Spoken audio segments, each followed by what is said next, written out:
میں مزید سن لیجئے کہ انسان کے جسم میں گناہ کرنے والے اعضاء 12 ہیں، 2 ہاتھ، 2 پاؤں، 2 کان اور 2 آنکھیں، یہ 8، پھر دماغ، زبان، دل اور شرمگاہ، 8 اور 4 12، یہ 12 اعضاء ہیں جو گناہ کرتے ہیں۔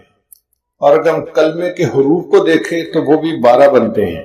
لا الہ الا اللہ، لا کے 2 حرف، الہ کے 3 حرف، اللہ کے 3 حرف اور اللہ کے 4 حرف، تو 4 اور 6 10 اور 2 12، تو لا الہ الا اللہ کے 12 حروف ہیں، اور انسان کے جسم میں گناہ کرنے والے اعضاء بھی 12 ہیں۔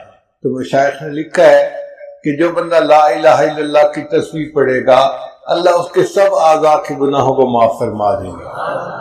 سال کے 12 مہینے ہوتے ہیں۔ لا الہ الا اللہ کا ذکر کرنے والا بندہ جب اللہ کا ذکر کثرت کے ساتھ کرتا ہے تو اللہ 12 مہینوں کے گناہوں کو معاف فرما دے۔ حضرت یوسف علیہ السلام 12 بھائی تھے، 11 کوكبا، 11 بھائی تھے اور 12ویں یوسف علیہ السلام، تو کل 12 تھے بیٹے۔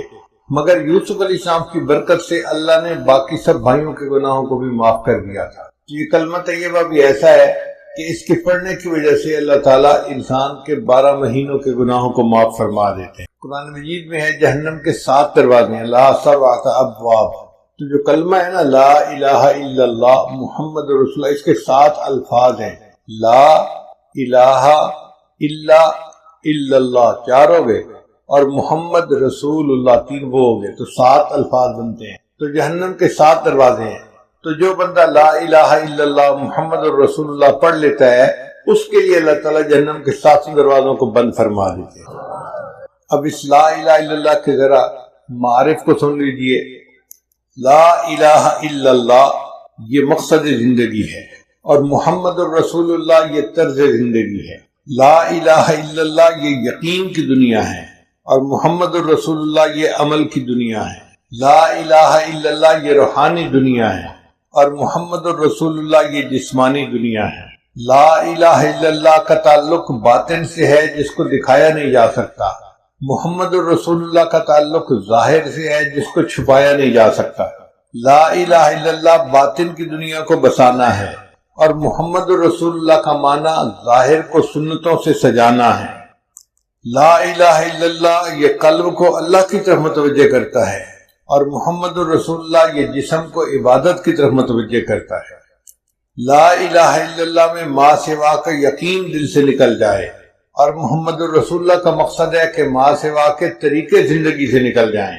لا الہ الا اللہ کا معنی منشاء الہی پہ چلنا، اور محمد الرسول اللہ کا معنی منشاء نبوت کے اوپر چلنا۔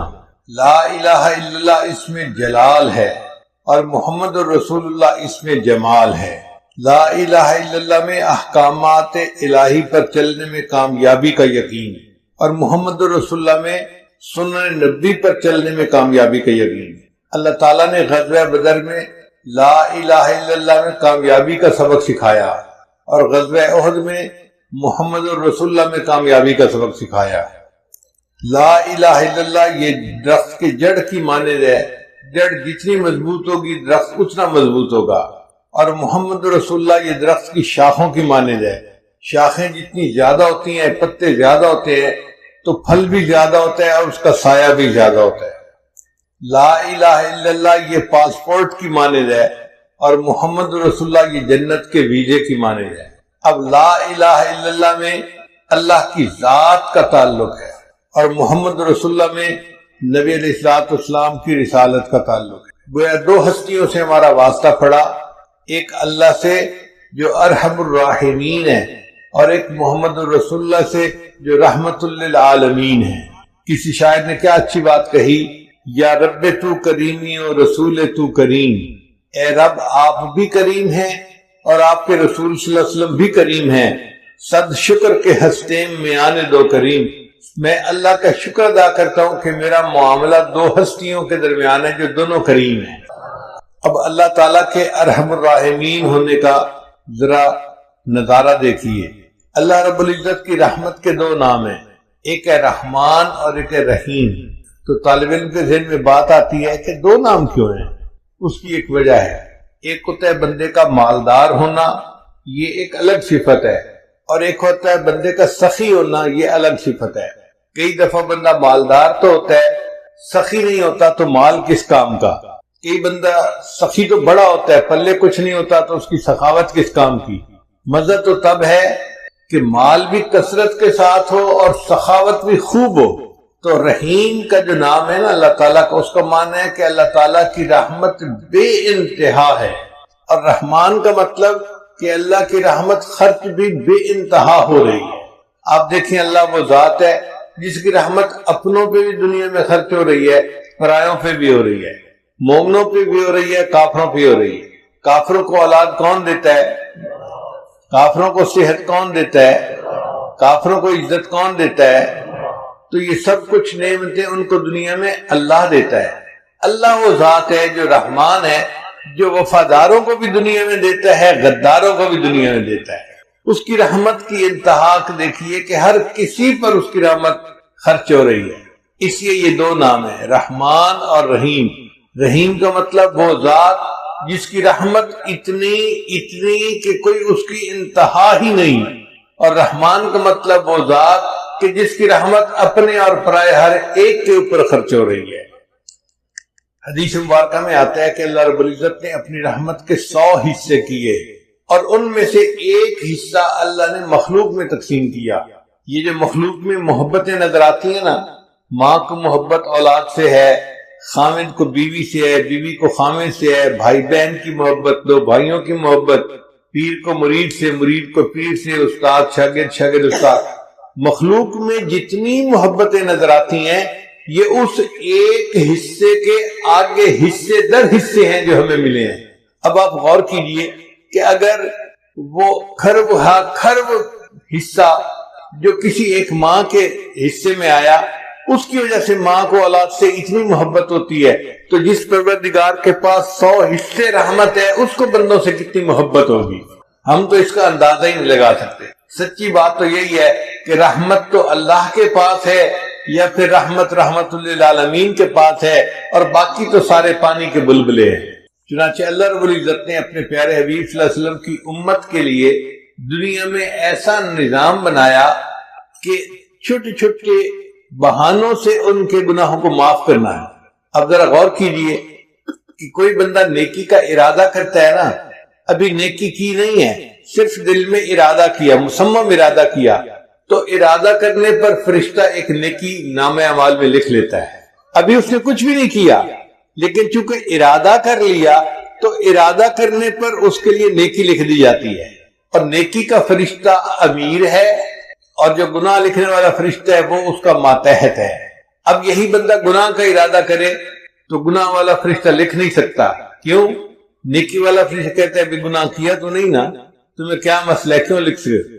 گناہ کا ارادہ کرے تو نہیں لکھ سکتا، نیکی کا ارادہ کرے تو نیکی لکھی جاتی ہے۔ پھر ایک بندے نے گناہ کر لیا تو گناہ والا فرشتہ پوچھتا ہے اپنے افسر سے، میں لکھ لوں اس نے تو گناہ کر لیا؟ وہ کہتا ہے یار تمہیں جلدی کیا ہے، تھوڑا ویٹ کرو، ہو سکتا ہے کہ یہ شرمندہ محسوس کرے اور توبہ کر لے اور گناہ لکھنے کا موقع ہی نہ آئے۔ 6 گھنٹے تک وہ انتظار کرواتا ہے۔ اگر بندہ گناہ کرنے کے 6 گھنٹے بعد تک بھی افسوس نہیں کرتا تو پھر اس کا گناہ لکھا جاتا ہے۔ لیکن جو ایک نیکی لکھتے نا فرشتہ، وہ کئی مرتبہ ایک نیکی کو 700 گنا تک بڑھا دیتا ہے۔ حدیث مبارکہ میں آتا ہے کہ جب کوئی بندہ سو جاتا ہے تو نیکی والا فرشتہ ایک نیکی کے بدلے میں 10 گناہوں کو مٹا دیتا ہے۔ اب سوچئے کہ ہم تو سو رہے ہیں، لیکن نیکی والا فرشتہ ایک نیکی کے بدلے 10 گناہوں کو مٹاتا چلا جا رہا ہے۔ تو کئی مرتبہ کوئی گناہ بچتا ہی نہیں، مومن نے نیکیاں اتنی کی ہوتی ہیں۔ حدیث مبارکہ میں آتا ہے، بخاری شریف کی روایت ہے کہ جس بندے نے دن میں 100 مرتبہ سبحان اللہ و بحمدہ پڑھ لیا، اللہ اس کے سب گناہوں کو معاف کر دیتے ہیں، اگرچہ اس کے گناہ سمندر کی جھاگ کے برابر کیوں نہ ہوں۔ اب بتائیے کتنا چھوٹا سا ذکر ہے، 100 مرتبہ یہ ذکر کرنے پر اللہ تعالیٰ بندے کے سب گناہوں کو معاف فرما دیتے ہیں، اگرچہ اس کے گناہ سمندر کی جھاگ کے برابر کیوں نہ ہوں۔ پھر اللہ تعالیٰ نے دل کی ندامت کو توبہ بنا دیا۔ ایک بندہ زبان سے کچھ نہیں بولتا، مگر غلطی کرنے کے بعد اپنے دل میں نادم ہوتا ہے، تو الندم توبۃ، وہ جو دل میں نادم ہوا، شرمندہ ہوا کہ سوری مجھے ایسے نہیں کرنا چاہیے تھا، میں غلطی کر بیٹھا، یہ دل سے نادم ہونا ہی اس کی توبہ ہے، اس پر اللہ گناہ معاف فرما دیتے ہیں۔ تو دیکھیے اللہ تعالیٰ بہانے ڈھونڈ رہے ہیں نا بندے کے گناہوں کو معاف کرنے کے۔ پھر اللہ تعالیٰ نے توبہ کے قبول ہونے کے لیے کوئی شرط متعین نہیں کی کہ یہ شرط پوری کرو گے تو توبہ قبول کریں گے۔ بندے نے توبہ کی، اللہ نے فوراً قبول فرما لی۔ پھر جو بندہ بیمار ہو جاتا ہے تو بیماری کی وجہ سے اس کے گناہ معاف ہو جاتے ہیں۔ حدیث مبارکہ میں ہے کچھ لوگ بیمار ہوتے ہیں ان کے گناہ معاف ہو جاتے ہیں، اور جب بیماری سے صحت یاب ہوتے ہیں وہ اس طرح گناہوں سے پاک ہوتے ہیں جس طرح اس دن پاک تھے جب اس کی ماں نے ان کو جنم دیا تھا۔ بیماری کیا آئی؟ بندے کے لیے روحانی غسل کا سبب بن گئی۔ پھر دنیا میں کوئی پریشانی آتی ہے، مصیبت آتی ہے، بندے کو ٹھوکر لگے، گناہ معاف، حتیٰ کہ اگر اس کا چراغ جلتا ہوا بجھ جائے تو اس پر بھی گناہ معاف ہو جاتے ہیں۔ تو اتنی چھوٹی چھوٹی پریشانیوں پر اللہ گناہ معاف کرتے ہیں۔ ایسے لگتا ہے کہ اللہ کی رحمت تل گئی ہے کہ میں نے اپنے محبوب کے امتیوں کے گناہوں کو معاف کر دینا ہے۔ پھر کچھ لوگ گناہ کر لیتے ہیں مگر اس پر توبہ استغفار نہیں کرتے۔ اللہ تعالیٰ نے ایک اور سبب بنا دیا۔ حدیث مبارکہ میں آتا ہے کہ اللہ تعالیٰ مچھلیوں کو، پرندوں کو اور چیونٹیوں کو حکم فرماتے ہیں کہ تم ایمان والوں کے لیے استغفار کرو۔ وہ مچھلیاں پانی میں، پرندے ہوا میں اور چیونٹیاں اپنے بلوں میں مومنوں کے لیے استغفار کر رہی ہوتی ہیں، اور یہ تو زمین کی مخلوق تھی۔ اللہ تعالیٰ نے اس سے بھی اور بڑا کرم کیا، وَيَسْتَغْفِرُونَ لِمَنْ فِي الْأَرْضِ، اللہ فرشتوں کو حکم کرتے ہیں کہ جو مومن گناہگار خطا کر بیٹھے تم ان کے لیے استغفار کرو، میں گناہ معاف کر دوں گا۔ تو فرشتے بندوں کے لیے استغفار کرتے ہیں۔ پھر ایک دوسرے کی دعا پر اللہ تعالیٰ دوسرے دوست کے مغفرت فرما دیتے ہیں۔ یہ دیکھیے جمعہ کے دن اللہ تعالیٰ پورے ہفتے کے گناہوں کو معاف فرما دیتے ہیں۔ حدیث مبارکہ میں آتا ہے کہ رمضان مبارک میں اللہ تعالیٰ پورے سال کے گناہوں کو معاف فرما دیتے ہیں۔ جس بندے نے حج کیا یا عمرہ کیا، رجع کیوم ولدت امہ، وہ حج سے اس طرح واپس لوٹتا ہے جیسے اس دن گناہوں سے پاک تھا جب اس کی ماں نے اس کو جنم دیا تھا۔ اللہ اس طرح گناہوں سے بندے کو پاک کر دیتے ہیں۔ حدیث مبارکہ میں آتا ہے کہ جو عورت اپنے خامن سے حاملہ ہوتی ہے تو جس لمحے اس کو حمل ہوتا ہے زندگی کے پچھلے سب گناہوں کو اللہ معاف فرما دیتے ہیں۔ پھر وہ جب بچے کو جنم دیتی ہے تو بچے کو جس وقت جنم دیتی ہے دوبارہ اس کی زندگی کے سب گناہوں کو معاف کر دیا جاتا ہے۔ پھر وہ بچے کو دودھ دیتی ہے، پالتی ہے۔ اب یہ بچہ جب بولنے کے قابل ہوتا ہے، اگر یہ بچہ سب سے پہلے اللہ کا نام زبان سے نکالے، اللہ تیسری مرتبہ پھر اس کے زندگی کے سب گناہوں کو معاف فرما دیتے ہیں۔ تو اس سے تو پتہ چلتا ہے کہ اللہ تعالیٰ کی رحمت تل گئی ہے بندوں کے گناہوں کو معاف کرنے کے لیے۔ یعطیک ربک فترضی، اے میرے محبوب صلی اللہ علیہ وسلم، اللہ تجھے اتنا عطا کرے گا کہ تو راضی ہو جائے گا۔ ہمارے مرشد عالم اپنے اس کا ترجمہ یوں فرماتے تھے سمجھنے کے لیے کہ وَلَسَوْفَ يُعْتِيكَ رَبُّكَ فَتَرْضَىٰ، اللہ تجھے اتنا دے گا کہ تو بس بس کرے گا۔ ہوتا ہے نا، آپ اپنے ایک برتن میں دودھ لے رہے ہیں اور دودھ ڈالنے والا اتنا ڈالتے ہے کہ وہ کنارے تک آ جاتا ہے تو لینے والا کہتا ہے بس بس بس بھائی۔ تو اس آیت کا ترجمہ یہی ہے، اللہ فرماتے ہیں میرے محبوب اللہ تجھے اتنا دے گا کہ تو بس بس کرنے لگ جائے گا۔ جب نبی علیہ السلام پر یہ آیت اتری تو نبی صاحب نے فرمایا کہ اللہ نے مجھ سے وعدہ کیا ہے میں تجھے اتنا دوں گا کہ تو بس بس کرے گا، اور میں اس وقت تک راضی نہیں ہوں گا جب تک میرا آخری امتی بھی جنت میں نہیں چلا جائے گا۔ اللہ اکبر کبیرہ۔ چنانچہ حدیث پاک میں آتا ہے کہ محشر کا میدان ہوگا، فرشتے کہیں گے نبی علیہ السلام کو کہ آپ ممبر کے اوپر بیٹھیے۔ نبی علیہ السلام ممبر پر نہیں بیٹھیں گے، کیوں؟ ایسا نہ ہو کہ میں ممبر پر بیٹھوں اور ممبر جو ہے اس کو اڑا کر جنت پہنچا دیا جائے اور میری امت کا پیچھے حساب باقی رہ جائے۔ نبی علیہ السلام انتظار کریں گے کہ جب حساب مکمل ہو جائے گا تب میں ممبر پر بیٹھوں گا، پھر میں جنت میں جاؤں گا۔ چنانچہ نبی علیہ السلام نے ایک مرتبہ دعا مانگی کہ یا اللہ میری امت کا حساب میرے سپرد فرما دیجیے۔ اللہ تعالیٰ نے پوچھا میرے محبوب صلی اللہ علیہ وسلم آپ ایسی دعا کیوں کر رہے ہیں؟ اللہ یہ دعا میں اس لیے کر رہا ہوں کہ میں نہیں چاہتا قیامت کے دن میری امت کے گناہوں سے باقی دنیا واقف ہو، جب میں نے حساب لینا ہوگا تو میں حساب لے لوں گا اور کسی کو پتہ بھی نہیں چلے گا کہ میری امت کے کرتوت کیا تھے۔ تو اللہ تعالیٰ نے فرمایا میرے محبوب صلی اللہ علیہ وسلم آپ کی امت کا حساب میں ہی لوں گا، مگر میں اس طرح گناہوں کو معاف کروں گا کہ جب آپ کی امتی قیامت کے دن آئیں گے بڑے بڑے گناہ پہلے ہی معاف ہو چکے ہوں گے۔ تو دیکھیے سکرات موت سے گناہ معاف ہوتے ہیں، ضغطۂ قبر سے گناہ معاف ہوتے ہیں، قیامت کے دن کی جو وحشت ہوگی اس سے بھی امت کے گناہ معاف ہوں گے، اور امت جب نبی اسلام کے سامنے پیش ہوگی تو ان کے گناہ معاف ہو چکے ہوں گے۔ اور اگر کوئی رہ بھی گیا ہوگا تو حدیث پاک میں آتا ہے اللہ تعالیٰ ایک بندے کو بلائیں گے اور اس کے گرد نور کی چادر تان دیں گے، جیسے کنات لگا دی جاتی ہے نا، تو نور کی کنات لگ جائے گی۔ اب جب نور کی کنات لگ جائے گی تو باقی مخلوق کو کچھ پتہ نہیں چلے گا اندر کیا ہے، مگر اندر اللہ تعالیٰ اس بندے کو اس کے گناہ گنوائیں گے، یہ بھی گناہ کیا، یہ بھی کیا، یہ بھی کیا۔ وہ مانتا رہے گا حتیٰ کہ اس بندے کو یہ گمان ہوگا کہ آج میں جہنم سے نہیں بچ سکتا، میرا ایک ایک گناہ گنوایا گیا۔ جب اللہ سب گناہ گنوا دیں گے پھر فرمائیں گے کہ تو گناہ کرتا تھا مگر معافیاں بھی مانگتا تھا، ہم نے دنیا میں بھی تیری پردہ پوشی فرمائی اور مخلوق سے تیرے گناہوں کو اوجھل رکھا، ہم آج بھی تیرے گناہوں کو پردہ پوشی کرتے ہیں اور ان کو نیکیوں میں تبدیل کر دیتے ہیں۔ جب چادر ہٹے گی تو دنیا دیکھے گی کہ اس بندے کے نام اعمال میں کوئی گناہ ہی نہیں، تو لوگ کہیں گے شاید یہ انبیاء میں سے کوئی نبی ہے جس نے معصوم زندگی گزاری اور اس کے نام اعمال میں کوئی گناہ ہی نہیں، حالانکہ وہ نبی اسلام کی امت کا گناہگار امتی ہوگا۔ اور ایک حدیث پاک میں ہے کہ اللہ تعالیٰ ایک بندے کو بلائیں گے اور اس کے چھوٹے چھوٹے گناہ گنوائیں گے، وہ چپ رہے گا۔ جب چھوٹے چھوٹے گناہ سارے گنوا دیں گے پھر اللہ فرمائیں گے اچھا ہم نے تیرے گناہوں کو نیکیوں میں تبدیل کر دیا۔ جب اللہ فرمائیں گے ہم نے تیرے گناہوں کو نیکیوں میں تبدیل کر دیا، وہ کہے گا یا اللہ میرے بڑے گناہ تو ابھی باقی ہیں۔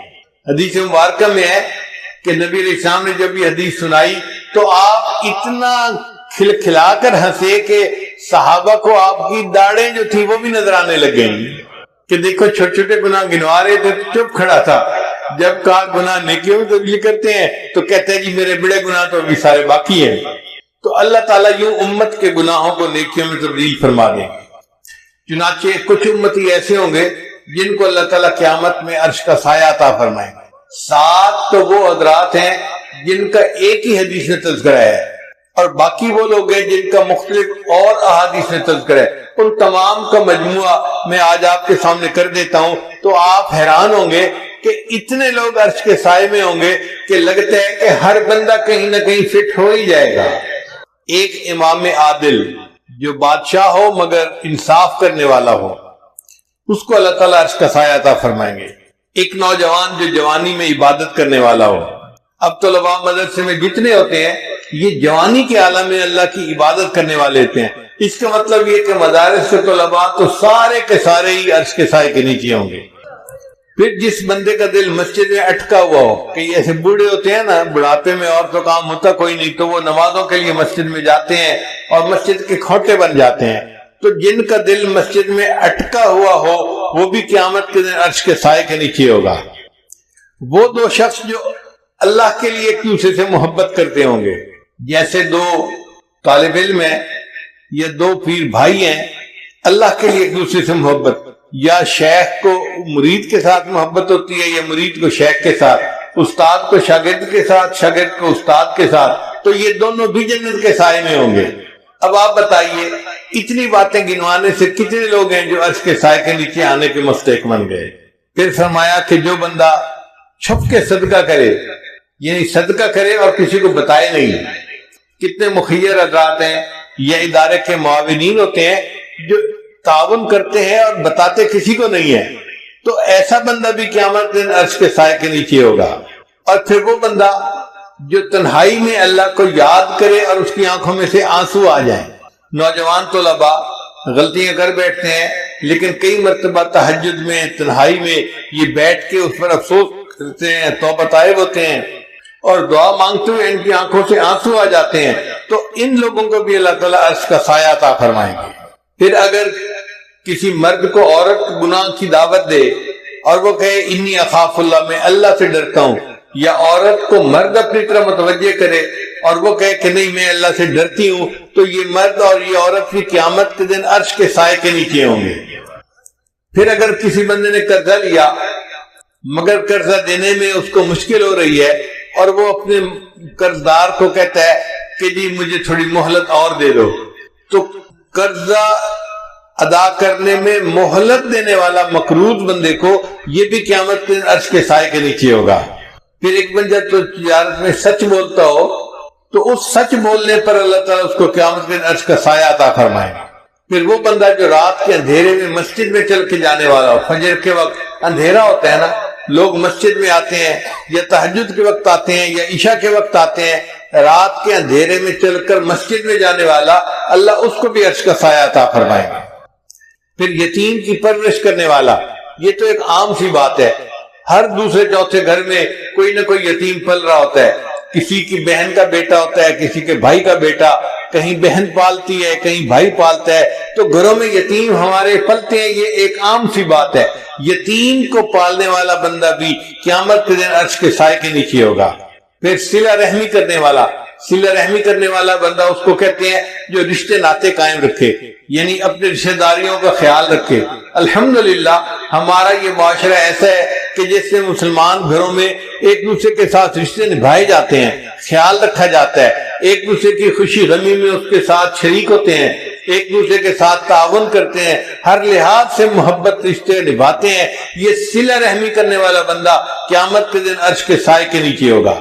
پھر وہ بیوہ عورت جو خامن کے مرنے کے بعد اس لیے نکاح نہ کرے کہ بچے چھوٹے ہیں مجھے ان کی پرورش کرنی ہے، اگر میں دوسرا نکاح کر لوں گی تو میرے بچے رل جائیں گے، جو عورت اس لیے دوسرا نکاح نہیں کرتی، اپنے بچوں کی خاطر زندگی گزار دیتی ہے، یہ عورت بھی قیامت کے دن عرش کے سائے کے نیچے ہوگی۔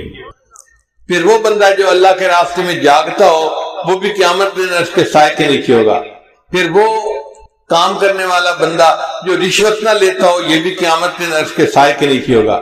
وہ بندہ جو سودی کاروبار نہ کرتا ہو یہ بھی قیامت کے دن عرش کے سائے کے نیچے ہوگا۔ پھر وہ بندہ جو مسلمان کے غم کو دور کرے، ضروری نہیں کہ مال پیسے سے غم دور ہوتا ہے، غم زدہ بندے کو دو میٹھے بول بول دو نا، اس کا غم کم ہو جاتا ہے، اس کو تسلی دینا، اس کو تشفی کر، اس سے محبت کی بات کر لینا، میٹھی بات کر لینا، اس کا دل کا غم دور ہو جاتا ہے۔ مومن کے دل کا غم دور کرنے والا یہ بندہ یہ بھی قیامت کے دن عرش کے سائے کے نیچے ہوگا۔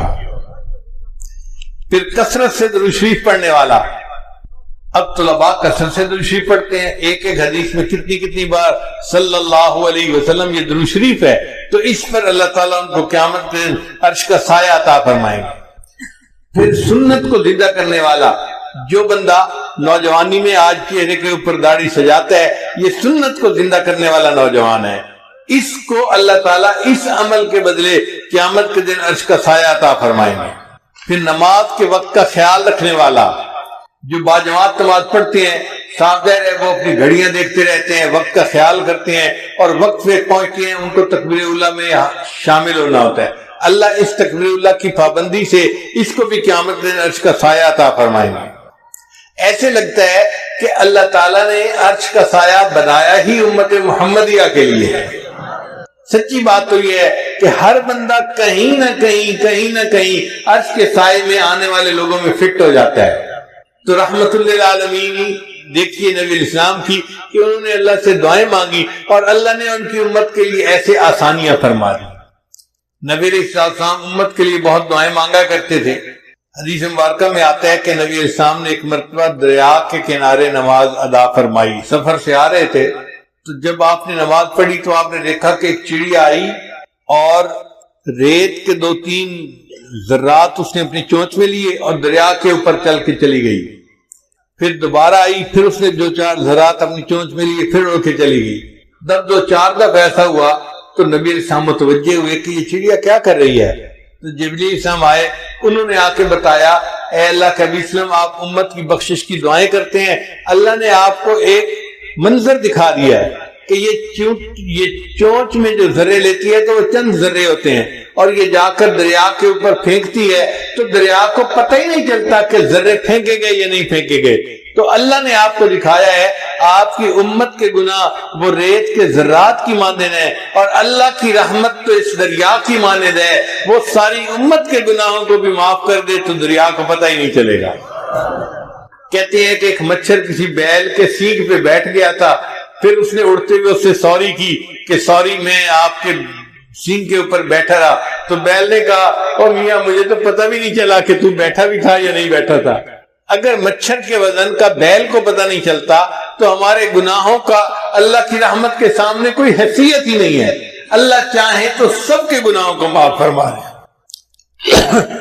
اور اللہ تعالیٰ نے ایک وعدہ فرمایا ہے، یوم لا یخزی اللہ النبی والذین آمنوا معہ، قیامت دن اللہ تعالیٰ اپنے نبی علیہ السلام کو اور ان کے ساتھ جو ایمان لانے والے ہوں گے ان کو رسوا نہیں کرے گا۔ تو اللہ نے مومنوں سے وعدہ کیا ہے کہ وہ ان کو قیامت میں رسوا نہیں کرے گا۔ اب ہم نے کلمہ پڑھا الحمدللہ کہ ہم مومن ہیں، تو اب ہمارے دل میں یہ پکا گمان ہونا چاہیے اس کلمے کی وجہ سے اللہ تعالیٰ ہمیں قیامت میں رسوا نہیں فرمائیں گے، ہمارے عیبوں کی پردہ پوشی فرما کے عرش کا سایہ عطا کریں گے اور بالآخر ہمیں جنت عطا فرمائیں گے۔ علماء نے لکھا ہے کہ نکاح جو ہوتا ہے نا یہ ایجاب و قبول ہوتا ہے، دلہن کی طرف سے ایجاب اور خامد کی طرف سے قبول، تو وہ دلہن بن گئی۔ اسی طرح ایمان بھی ایجاب و قبول کی مانند ہے۔ جب نکاح ہوتے ہیں نا تو دلہا دلہن کو لے کے اپنے گھر آ جاتا ہے کیونکہ ایجاب و قبول ہو چکا۔ جس نے کلمہ پڑھا ایمان لے آیا گویا اس نے اللہ کے ساتھ ایجاب و قبول کر لیا، اب اللہ اس بندے کو اپنے گھر جنت میں لے کر جائیں گے کلمے کی بنیاد پر۔ باقی عمل سارے ایک طرف رکھ دیں۔ جب تک بکے نہ تھے کوئی پوچھتا نہ تھا، جب تک بکے نہ تھے کوئی پوچھتا نہ تھا، تم نے خرید کر ہمیں انمول کر دیا۔ اللہ تعالیٰ قرآن میں فرماتے ہیں ان اللہ اشتری من المؤمنین انفسهم واموالهم بان لهم الجنہ، اللہ نے مومنوں سے ان کے جان اور مال کو جنت کے بدلے میں خرید لیا ہے۔ تو اللہ ہمیں خرید چکے ہیں، جب خرید لیا ہے تو پھر اب وہ ہمیں رد نہیں کریں گے۔ کسی شاعر نے کہا تو بعلم ازل مرادی دی، اے اللہ تو ازلی علم کے ساتھ مجھے دیکھتا ہے، دیدی آنکھ کے بعیب بخریدی، اے اللہ تو نے مجھے میرے عیبوں کے باوجود دیکھا اور مجھے پسند کیا، تبھی تو میرے ساتھ خرید کی ڈیل کی کہ میں نے بندوں سے ان کے جان مال کو خرید لیا ہے۔ تو بعلما ومن بعیبہما، اللہ تو وہی علم والا ہے اور میں وہی عیبوں والا ہوں، رد مکن آنچ خود پسندی دی، اللہ اس کو رد نہ کر جسے تو ایک دفعہ پسند کر چکا ہے۔ تو اللہ رب العزت کی رحمت کی کوئی انتہا نہیں۔ چنانچہ حضرت شیخ عبد القادر جیلانی رحمۃ اللہ علیہ نے اللہ تعالیٰ کی رحمت کا درس دیا اور 18 سال تک درس دیتے رہے، روزانہ درس دیتے تھے، ہزاروں لوگ مجمع میں آتے تھے، اور آپ اللہ کی رحمت کے اوپر درس دیتے دیتے 18 سال گزر گئے۔ ایک دن آپ نے اللہ تعالیٰ کے جلال پہ بھی درس دے دیا۔ اب لوگوں نے جو جلال پہ درس سنا تو وہ تو اتنا روئے کچھ بے ہوش ہو گئے اور کچھ ایک کی تو جان ہی نکل گئی۔ جب یہ منظر ہوا تو اللہ تعالیٰ نے الہام کیا عبد القادر جیلانی تو لوگوں کے سامنے میرے جلال کا تذکرہ کرتا ہے، یا اللہ میں نے 18 سال تیری رحمت کا تذکرہ کیا۔ اللہ نے جواب میں فرمایا تو عبد القادر کیا 18 سال میں میری رحمت ختم ہو گئی تھی؟ جس پروردگار کی رحمت کی یہ انتہا ہو کہ 18 سال تذکرہ کرنے پر بھی وہ رحمت ختم نہیں ہوتی، اس کی رحمت کا قیامت کے دن انعام ہوگا۔ چنانچہ اللہ تعالیٰ قیامت کے دن جو رحمت کے 100 حصے ہیں نا تو 100 کے 100 حصوں کے ساتھ مومنوں کے ساتھ اپنا معاملہ فرمائیں گے۔ ماں کو اس 100 حصوں میں سے کوئی چھوٹا سا حصہ ملا ہوگا۔ کوئی ماں اپنے بچے کو تنور کی آگ میں ڈال سکتی ہے؟ حدیث مبارکہ میں نبی صاحب ایک جگہ پڑاؤ فرمایا تو وہاں ایک عورت تھی جو تنور پہ روٹیاں لگاتی تھی، وہ ملنے کے لیے آئی، کہنے لگی میں آپ سے ایک بات پوچھنا چاہتی ہوں، میں ماں ہوں، میں جب روٹیاں لگاتی ہوں میرا بچہ تنور کے قریب آتا ہے تو میں اس کو دور رکھتی ہوں، میں چاہتی نہیں کہ گرم ہوا بھی میرے بچے کو لگ جائے، اگر میں گرم ہوا بچے کو لگنا پسند نہیں کرتی تو اللہ تو بندے سے بہت محبت کرتے ہیں، وہ اپنے بندوں کو جہنم میں کیسے ڈالے گا؟ تو نبی علیہ السلام کی مبارک آنکھوں میں آنسو آ گئے۔ نبی علیہ السلام نے جواب دیا، اللہ تعالیٰ تو نہیں چاہتے کہ بندے جہنم میں جائیں، مگر جو اپنے پاؤں پہ خود کلہاڑی مارے اس کا کیا کیا جا سکتا ہے؟ وَمَا ظَلَمَهُمُ اللَّهُ وَلَكِنْ كَانُوا أَنفُسَهُمْ يَظْلِمُونَ، اللہ نے ان پہ ظلم نہیں کیا، انہوں نے اپنی جانوں پہ خود ظلم کیے ہیں۔ تو ہم گناہ کرتے ہیں اور پھر توبہ کرنا بھول جاتے ہیں، یہ ہماری کوتاہی ہوتی ہے، ورنہ اللہ تعالیٰ تو معاف کرنے کے لیے تیار ہے۔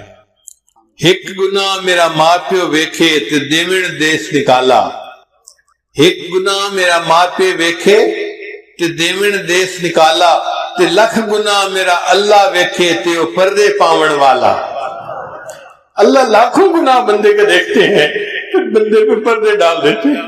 جے ویکھاں اپنے عملہ وال تے کچھ نہیں میرے پلے، جے ویکھاں اپنے عملہ وال تے کچھ نہیں میرے پلے، جے ویکھاں تیری رحمت وال تے بلے بلے بلے۔ اس لیے اللہ تعالیٰ سے اس کی رحمت کی ہمیشہ امید رکھیں، استغفار کرتے رہیں، توبہ کرتے رہیں، مگر دل میں یہ حسن ظن رکھیں، ہمیں موت اس حال میں آئے کہ اللہ کے ساتھ ہمیں حسن ظن ہو کہ اللہ ہمیں ضرور معاف کر دے گا اور رحمت کا معاملہ فرمائے گا۔ ہمارے علاقے کا ایک واقعہ ہے، میں سنا دیتا ہوں۔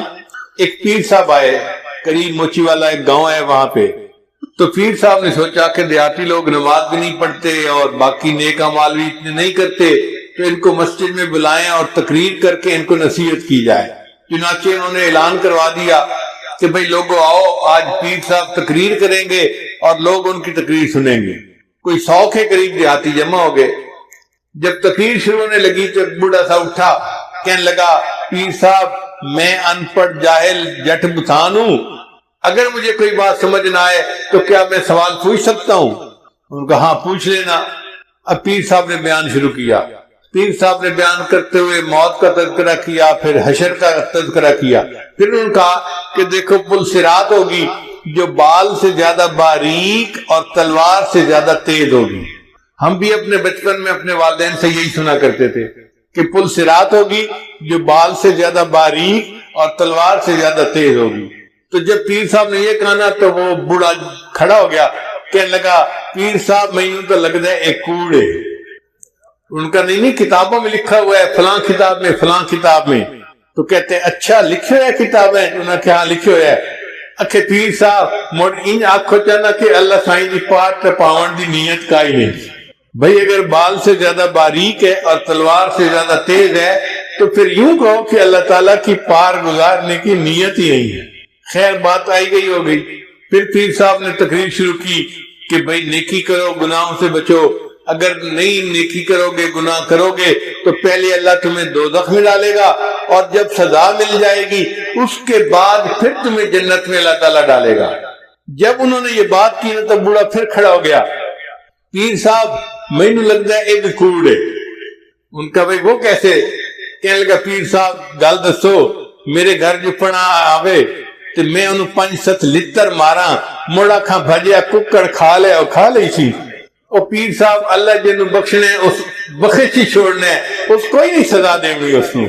تو جیسے اس بوڑھے کو اللہ کی رحمت کے ساتھ اس نے ظن تھا نا کہ اللہ نے جب بخشنا ہے تو بخش ہی دینا ہے، اللہ کی رحمت کا اتنا ظہور ہوگا کہ ہمارے اندازے سے باہر۔ حضرت قاری احمد طیب رحمۃ اللہ لکھتے ہیں کہ اتنا ظہور ہوگا، اتنا ظہور ہوگا کہ ایک موقع آئے گا شیطان سر اٹھا کر دیکھے گا شاید میری بھی بخشش ہو جائے گی۔ شیطان کو بھی امید لگنے لگے گی کہ شاید میری بھی بخشش ہو جائے، اتنا اللہ کی رحمت کا ظہور ہوگا۔ مفسرین نے لکھا ہے کہ اللہ تعالیٰ بندوں کا حساب تو لیں گے جو ان کے حق ہیں۔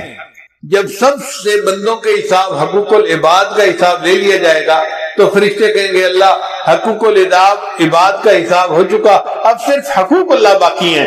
اللہ فرمائیں گے اچھا اگر صرف میرے حق باقی ہیں نا تو میں کریم ہوں، مجھے حساب لیتے ہوئے حیات ہی ہے، جس نے کلمہ پڑھا اس کو کہو کہ وہ چلا جائے جنت میں۔ ربما یود الذین کفروا لو کانوا مسلمین، یہ وہ وقت ہوگا جب ہر کافر دل میں یہ تمنا کرے گا کاش میں نے بھی کلمہ پڑھا ہوتا۔ اس وقت ہمیں احساس ہوگا کہ یہ کلمہ کتنی بڑی نعمت ہے جس کے پڑھنے پر اللہ نے ہمارے لیے جنت کے دروازے کھول دیے۔ ایک بزرگ لکھتے ہیں کہ قیامت کے دن اللہ تعالیٰ گناہگاروں میں اپنی رحمت کو تقسیم کریں گے، تو فرشتے پوچھیں گے یا اللہ اب کس بندے کو کتنی رحمت دینی ہے؟ تو ہو سکتا ہے اللہ تعالیٰ قانون یہ بتا دے کہ بھئی جس کے گناہ جتنے زیادہ ہیں اس کو رحمت بھی اتنے ہی حساب سے دے دو، تو جو زیادہ گناہگار ہوں گے نا اس کو زیادہ رحمت میں سے حصہ ملے گا۔ بے گناہوں میں چلا زاہد جو اس کو ڈھونڈنے، بے گناہوں میں چلا زاہد جو اس کو ڈھونڈنے، مغفرت بولی ادھر آ میں گناہگاروں میں ہوں، وہ کرشمے شان رحمت نے دکھائے روز حشر، چیخ اٹھا ہر بے گناہ میں بھی گناہگاروں میں ہوں۔ اتنا اللہ کی رحمت کا ظہور ہوگا کہ بے گناہ بھی کہہ اٹھیں گے میں بھی گناہگار ہوں، مجھے بھی رحمت میں سے حصہ چاہیے۔ چنانچہ حضرت معاذ رضی اللہ عنہ کہتے ہیں کہ نبی علیہ الصلوۃ والسلام نے مجھے بلا کر کہا کہ اے بچے، کیا تم جانتے ہو کہ اللہ کا بندوں پر کیا حق ہے اور بندوں کا اللہ پر کیا حق ہے؟ وہ کہتے ہیں کہ میں نے کہا کہ اللہ کے رسول آپ مجھے بتا دیجئے۔ فرمانے لگے کہ اللہ کا بندوں پر یہ حق ہے کہ بندے اس کے ساتھ کسی کو شریک نہ بنائیں، توحید کے اوپر پکے رہیں، اور جو بندہ توحید کے اوپر پکا رہے اس کا حق اللہ پہ یہ ہوتا ہے کہ اللہ اس کو جنت عطا فرما دے۔ ما من احد یشہد اللہ الہ الا اللہ وان محمد رسول اللہ صدقا من قلبہ الا حرمہ اللہ علی النار۔ یہ بخاری اور مسلم کی روایت ہے کہ جو بندہ دل کی سچائی کے ساتھ لا الہ الا اللہ محمد رسول اللہ پڑھ لیتا ہے اللہ تعالیٰ دوزخ کی آگ اس کے اوپر حرام کر دیتے ہیں۔ ایک مرتبہ سیدنا ابو ہریرہ نے دیکھا کہ نبی اسلام گھر پہ نہیں تھے تو وہ ڈھونڈنے کے لیے نکلے۔ بنی نجار کا ایک باغ تھا تو اس کے اندر نبی اسلام تشریف فرما تھے، اور اس باغ کا جو پانی تھا نا وہ ایک کھالی کے ذریعے سے باہر نکلتا تھا، وہاں سے دیوار تھوڑا ٹوٹی ہوئی تھی۔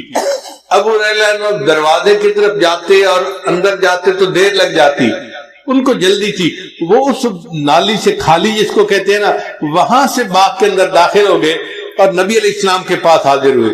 تو نبی علیہ السلام نے فرمایا کہ ابو ہریرہ من قال لا الہ الا اللہ دخل الجنہ، جس نے لا الہ الا اللہ کہہ دیا وہ جنت میں سیدھا جائے گا۔ تو ابو ہریرہ نے کہا اے اللہ کے بشر میں لوگوں کو بتا دوں؟ فرمایا ہاں بتا دو۔ اے اللہ کے بشر میں ان کو بتاؤں گا، وہ کہیں گے تیرے پاس اس کی دلیل کیا ہے؟ تو نبی علیہ السلام نے اپنے نالین مبارک، اپنے جوتے مبارک دیے کہ یہ میرے جوتے لے جاؤ، یہ دکھا دینا کہ نبی علیہ السلام نے یہ دے کر مجھے بھیجا ہے۔ اب ابو ہریرہ اس باغ سے باہر نکلے، آگے عمر رضی اللہ عنہ سے ملاقات ہو گئی۔ تو ابو ہریرہ نے بتایا کہ نبی علیہ السلام نے فرمایا جس نے کہا لا الہ الا اللہ دخل الجنہ، جو لا الہ الا اللہ پڑھ لے گا اللہ اس کو جنت میں داخل کریں گے۔ تو عمر رضی اللہ عنہ پہ انتظام غالب تھا، انہوں نے ان کو جو دھکا دیا تو ابو ہریرہ تو پیچھے جا کے گرے، کہنے لگے اچھا میں جا کے نبی علیہ السلام کو شکایت لگاتا ہوں۔ ادھر ابو ہریرہ نے پہنچے اور ادھر عمر رضی اللہ عنہ بھی پہنچ گئے۔ ابو ہریرہ نے بتایا کہ اللہ کے رسول میں نے ان کو بتایا تھا تو انہوں نے مجھے دھکا دیا اور میں گر گیا۔ تو نبی علیہ السلام نے پوچھا عمر تو نے ایسا کیوں کیا؟ تو عمر نے جواب دیا اخشا ان یتکل الناس علیہا، اے اللہ کے رسول مجھے ڈر ہوا کہ اگر اس طرح کھول کے بتا دیں گے کہ لا الہ الا اللہ کہنے پر جنت مل جائے گی تو پھر لوگ عمل کرنے سے پیچھے رہ جائیں گے، سستی کریں گے، اس لیے میں نے کہا تھا کہ فخلہم یعملون، تو اس بات کو نہ کر، لوگوں کو عمل کرنے دے۔ تو واقعی بات ایسی ہے، نبی علیہ السلام نے یہ بات سن کے ثبوت فرما لیا۔ ایک واقعہ میں نے کتابوں میں پڑھا تھا حضرت شبلی رحمۃ اللہ علیہ کا، لیکن میں اس کو نقل کرنے سے ڈرتا تھا۔ ایک مرتبہ رائے وینڈ کے سالانہ اجتماع میں حضرت مولانا محمد مسلم، مولانا محمد اسلم ملتانی، انہوں نے یہ واقعہ سنایا رائے وینڈ کے سالانہ اجتماع میں۔ اس کے بعد یہ واقعہ میں نقل کر دیتا ہوں۔ کتاب میں لکھا ہوا تھا کہ اللہ تعالیٰ کے اپنے اولیاء کے ساتھ بہت معاملات ہوتے ہیں، اللہ تعالیٰ ان سے کبھی کبھی دل لگی بھی فرماتے ہیں۔ تو ایک مرتبہ اللہ تعالیٰ نے شبلی پر الہام فرمایا، شبلی کیا تو چاہتا ہے کہ میں تیرے عیب لوگوں پر واضح کر دوں، تجھے دنیا میں کوئی منہ لگانے والا نہ رہے؟ شبلی کیا تو چاہتا ہے کہ میں تیرے عیب لوگوں کے اوپر ظاہر کر دوں تو تجھے دنیا میں کوئی منہ لگانے والا نہ رہے؟ وہ بھی آگے ناز کے انداز میں تھے کہنے لگے اللہ کیا تو چاہتا ہے کہ میں تیری رحمت کھول کر لوگوں کو بتا دوں تجھے دنیا میں کوئی سجدہ کرنے والا نہ رہے؟ جب یہ الہام ہوا، جب یہ بات کی تو فوراً الہام ہوا شبلی نہ تو میری بات کہنا نہ میں تیری بات کہتا ہوں۔ تو واقعی اگر اللہ تعالیٰ کی رحمت کا ہمیں صحیح پتہ چل جائے تو ہم تو سستی میں پڑ جائیں کہ اللہ نے معاف تو کر ہی دینا ہے۔ اس لیے جو لگا ہوا ہے وہ لگا رہے اور معافی مانگتا رہے، کیونکہ گناہ کر کے معافی نہ مانگنا اس کا بڑا نقصان یہ ہے کہ موت کے وقت ایمان سلب کر لیا جاتا ہے۔ تو گناہ کرنے کے بعد پھر اس پر رونا دھونا یہ ہماری ذمہ داری ہے۔ اگر ہم روتے رہیں گے دھوتے رہیں گے اور ایمان کے اوپر موت آ گئی تو آپ سمجھیں کہ انشاءاللہ اللہ تعالیٰ اس کلمے کی برکت سے ہمیں بالآخر جنت عطا فرمائے گا۔ ایک اور حدیث مبارکہ سن لیجئے۔ حضرت ابو ذر غفاری عنہ حاضر خدمت ہوئے نبی اسلام کی۔ نبی اسلام آرام فرما کر اٹھے تھے تو نبی اسلام نے انہیں بتایا کہ جبریل السلام میرے پاس خوشخبری لائے کہ جو شخص لا الہ الا اللہ محمد رسول اللہ کہے پھر اسی عقیدے پر اس کی موت آئے وہ جنت میں داخل ہوگا۔ جب نبی السلام نے یہ بتایا تو ابو ذر غفاری عنہ نے آگے سے سوال کیا، اے اللہ کے حبیب صلی اللہ علیہ وسلم وَإِن سرقہ وَإِن زنا وَسَرِقَ، کیا اگر اس نے چوری کی اور زنا کیا پھر بھی جنت میں جائے گا؟ نبی اسلام نے فرمایا ہاں پھر بھی جنت میں جائے گا۔ انہوں نے پھر دوسری دفعہ پوچھا، نبی اسلام نے پھر یہی جواب دیا۔ انہوں نے تیسری دفعہ پوچھا، نبی اسلام نے پھر جواب دیا۔ پھر انہوں نے چوتھی مرتبہ پوچھا، نبی اسلام نے فرمایا ہاں پھر جنت میں جائے گا اگرچہ ابو ذر کی ناک خاک آلود ہو۔ یعنی جس نے کلمہ پڑھا اگر وہ چوری اور زنا جیسا جرم بھی کر بیٹھا اور وہ اللہ سے معافیاں مانگتا ہے استغفار کرتا ہے تو وہ جنت میں جائے گا اگرچہ ابو ذر کی ناک خاک آلود ہو۔ اس کا مطلب یہ کہ یہ کلمہ ایسی نعمت ہے کہ اگر ہم اللہ کے ساتھ حسن ظن رکھیں گے، اللہ کی رحمت کی امید دل میں رکھیں گے اور اللہ سے مانگتے رہیں گے تو کلمے کی برکت سے اللہ ہمیں جنت عطا فرمائے گا۔ اس لیے کہتے ہیں اللہ جتنی تیری بڑی ذات اتنی بڑی میری آس۔ اللہ یہ فکرہ ذرا ذہن میں ایک دفعہ کہہ دیجئے، اللہ جتنی بڑی تیری ذات اتنی بڑی میری آس۔ اللہ جتنی بڑی تیری ذات اتنی بڑی میری آس۔ تیری ذات جتنی بڑی ہے میری تیرے ساتھ آس بھی اتنی بڑی ہے۔ اللہم مغفرتک اوسع من ذنوبی ورحمتک ارجا عندی من عملی۔ ہمیں عملوں پہ بھروسہ نہیں ہے، تیری رحمت پہ بھروسہ ہے۔ تو اگر چاہے گا تو ہماری کشتی کو کنارے لگا دے گا۔ اب میں اپنی بات کو مکمل کرتا ہوں دو بزرگوں کی عبارت سنا کے، توجہ کے ساتھ سنیے گا۔ تقویت الایمان کتاب ہے، اس میں حضرت شاہ اسماعیل شہید رحمت اللہ فرماتے ہیں کہ دنیا میں بڑے بڑے گنہگار گزرے ہیں، یہ ان کی کتاب کی عبارت ہے۔ طلباء توجہ کے ساتھ سنیں، دنیا میں بڑے بڑے گنہگار گزرے ہیں جیسے فرعون، حامان، نمرود اور شیطان۔ جیسے فرعون، حامان، نمرود اور شیطان۔ اگر کوئی شخص ساری دنیا کے گناہوں کا ارتکاب کر لے مگر توحید کے اوپر قائم رہے کہ اللہ کے ساتھ کسی کو شریک نہیں بناتا تو اس کے سارے گناہ معاف کر دیے جائیں گے۔ یعنی بندہ توحید کے اوپر پکا رہے، ساری دنیا کے گناہ بھی اگر کر لے اللہ اس توحید کی برکت سے اس کے سارے گناہوں کو معاف فرما دیں گے۔ اور دوسرے بزرگ ہیں حضرت مجد لسانی رحمت اللہ علیہ، وہ اپنے مکتوب میں فرماتے ہیں اور عجیب لکھتے ہیں، فرماتے ہیں اس فقیر کو محسوس ہوا ہے کہ اگر سارے عالم کو صرف ایک مرتبہ کلمہ پڑھنے پر بخش دے تو اس کی بھی گنجائش موجود ہے۔ یعنی ساری مخلوق کے تمام گناہوں کو اللہ ایک مرتبہ کلمہ پڑھنے پر معاف کر دے تو اس کی بھی گنجائش موجود ہے۔ اب آپ بتائیے یہ کلمہ پڑھنا کتنی بڑی نعمت ہے کہ ایک مرتبہ کلمہ پڑھنے پر اللہ ساری مخلوق کے سارے گناہوں کو معاف کر دے تو اس کی بھی گنجائش موجود ہے۔ اگر یہ کلمہ اتنا اعلیٰ ہے تو بھئی ہمیں بھی چاہیے کہ ہم دن میں رات میں آتے جاتے چلتے پھرتے لا الہ الا اللہ لا الہ الا اللہ لا الہ الا اللہ اس کا ذکر کرتے رہیں تاکہ اللہ تعالی ہمارے بھی گناہوں کو معاف فرمائے۔